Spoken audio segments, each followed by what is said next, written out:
Happy birthday to our bunny. Happy birthday to the person who's one of the source of my happiness. The talented, funny, hardworking, flexible, and lovable person. Happiest birthday to our golden matinee. Please stay safe and healthy always. We love you, 𝙁𝙁𝚃𝙗.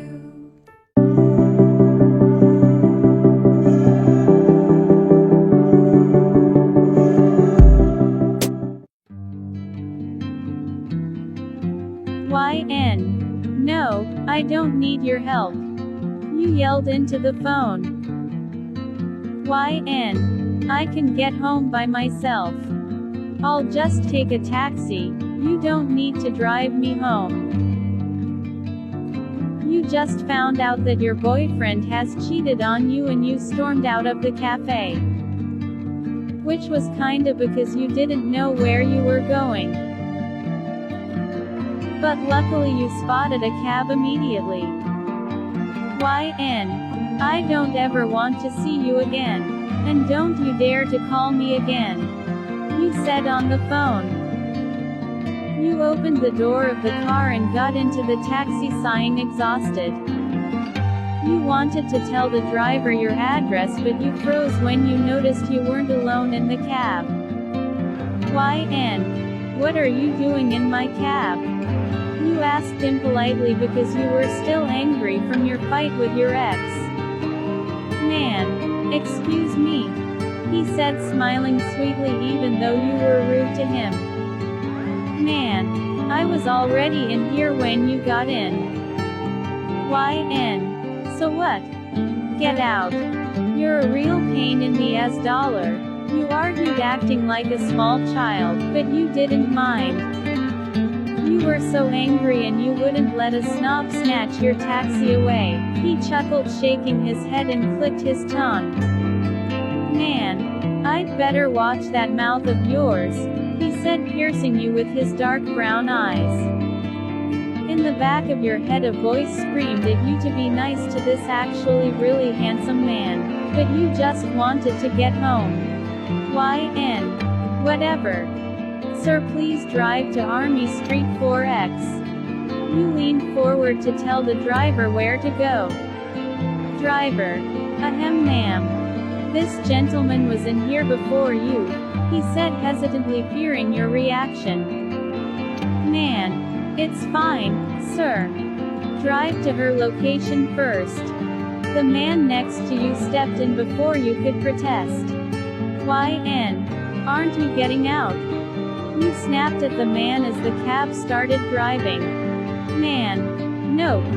This is still my taxi but I'm okay if we go to your place first, he said, leaning back in his seat and looked out of the window. You looked at him irritated and wandered your eyes over his appearance. He wore an expensive-looking black suit and his silky black hair was flipped backwards, making him look very manly and attractive. YN. Fine. You really think I fall for your gentleman behavior? You said, rolling your eyes, and groaned. Man. I don't know, he said, smirking playfully. Man. I just had the feeling that you had a bad day and needed some. You leaned over to him and cut him off by pressing your lips firmly on his. You caught him off guard and he froze because of your sudden actions. You didn't really know why you decided to kiss him. You just did it. Maybe because it felt right. Maybe because you had just ended your relationship. Or maybe because he was so kind to you even though you were rude. Or maybe because he was one of the hottest men you've ever met. UK. /D him indignantly asking for more with your tea. ing*e brushing over his bottom lip. After a moment of shock he actually EK. /D you back. He placed his hands on your nape and pulled you closer. He was a good K. **R. Your lips molded perfectly into each other. Only then you noticed how you were running out of air and pulled away, taking a deep breath. Your eyes met as you leaned back and lifted your hand to your swollen lips to pass your finger expression on his face and his eyes were imperviously. You were still panting and there was a numb and warm feeling in the pit of your stomach. Your whole body is awake and you wanted more. You wanted him. Driver. Ma'am, we're here, the driver informed you and pulled up in front of your place. YN. Yeah. Thank you, you said, snapping out of your thoughts. You reached for your purse and had your hand on the door handle before you turned back once more. YN. My apartment number is 3B, you told him and got out. You inhaled the cold air and made your way to your building, not caring to pay the cab ride. I mean, actually it was his taxi anyway. You went upstairs and were about to unlock your door when you heard steps behind you. You tugged your lower lip between your teeth to contain your smile. You put on a straight face before you turned around. And there he stood right in front of you. He was tall and the suit couldn't hide the outlines of his well-built body. You looked into each other's eyes and came to a silent understanding. He placed his hands on your sides and pushed you against the door by your waist. He placed his lips on yours and you ****B him back and 3D. Lee. You put your hands around his neck to pull him even closer. He slipped his hands under your shirt, making you gasp at his touch. YN. Let me quickly. Open the door, you said in between the hot ****SSES. On the next day, you yawned and turned around in your bed. The sun tickled your nose and the bed was way too comfortable to get up. YN. No. I'm going to be late for work. Not on my first day. You said, whining, and sat up in your bed, pushing back the sheets. You widened your eyes when you noticed the male naked figure next to you. His face was buried in the pillow underneath and he was lying on his stomach, putting the muscles strained over his back on display. Oh my God. What did I do? What did I do? You were only wearing your undergarment and quickly got up to get dressed. You cursed at yourself for your street ****PD impulsiveness while you took a fast shower and got ready for work. YN. I'm sorry but you have to leave. You told the hot stranger who apparently woke up by your stressed door slamming when you came out of the bathroom. Man. Okay. He said, chuckling, and got up. You hesitated for a second and your gaze lingered on his abs. He was definitely a good catch though. YN. Can't you put something on?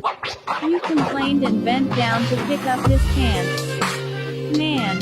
Sure, he said, smirking, clearly mocking you, and caught his pants you threw at him. YN. You really have to go now. I have to go to work. It's my first day. So, why am I telling you this? Just go. You told him while you put on light makeup. He had just put on his shirt and grabbed his suit jacket when you already pushed him towards the door. Man. But I don't even know your name, he said, tilting his head, and blocked the door from closing. YN. I'm YN, happy. You said, and shut the door in front of his smug grin. YN. Geez, you groaned and quickly fixed your hair. You grabbed your purse and keys and made your way to work. After a few minutes, luckily, you arrived in time, but you were totally out of breath. You didn't even have time to gape at the impressive high-rise building and realize how big of a deal this new job was for you. You rushed to the elevator, your heels clattering on the white stone floor in the giant foyer. You pressed the button for the 12th floor and tried to calm your breathing. A quiet ping told you you arrived at the right floor and you got out of the elevator. Your new job was in the business apartment, so you walked to the end of the hallway. Everything here was designed in a very modern way, with a lot of huge glass windows making the ambiance very bright. But you also noticed how luxurious everything was, and you were glad that you decided to wear a chic blouse and a skirt. You found the number of your office and gently knocked on the door. The name tag said, Lee, and a female voice told you to enter. Ms. Lee. Good morning, you must be Miss 𝚤𝚃𝚂𝚗, she said with the sweetest smile on her lips and came over to you, reaching out her hand. 𝚤𝚃𝚗. Yes, that's me, nice to meet you, you said, shaking her hand. 𝚁𝚂𝚗. You can call me by my first name, 𝚁𝚂𝚗. You are completely out of breath, she said, and you couldn't help but notice her warm chestnut brown eyes. 𝚤𝚃.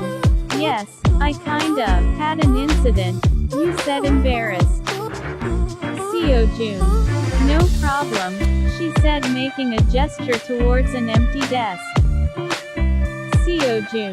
The boss does his round every morning at 11, so you're lucky. This is your desk from now on. You will see it more often than your own bed. You knew she was joking, but you had a feeling that she was right. 𝚤𝚃. Thank you, you said, chuckling, and sat down on the chair behind your desk. You were ready to deal with anything this job would bring. You worked very hard to get where you are now. You always wanted to work in this position. 𝚁𝚂𝚗. So, I'll tell you everything you need to know. And you can ask me anything, of course, 𝚁𝚂𝚗 told you from her desk, which was across the room. 𝚤𝚃. Thank you. That's very kind, you said, smiling. 𝚁𝚂𝚗. Oh, yes, before I forget it, when the boss comes by in half an hour, you have to get up and bow, of course, and give him the files lying on your table, she instructed you.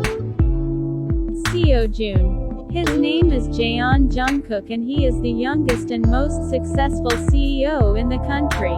He likes to be addressed with, Sir. Oh, and don't even think of flirting with him. He is absolutely handsome, but he has a heart of stone, she explained, making you lift your eyebrow. 𝚤𝚃. Handsome him? You asked, chuckling. 𝚁𝚂𝚗. Yeah, every woman working here is thirsting for him, she said, laughing. 𝚤𝚃.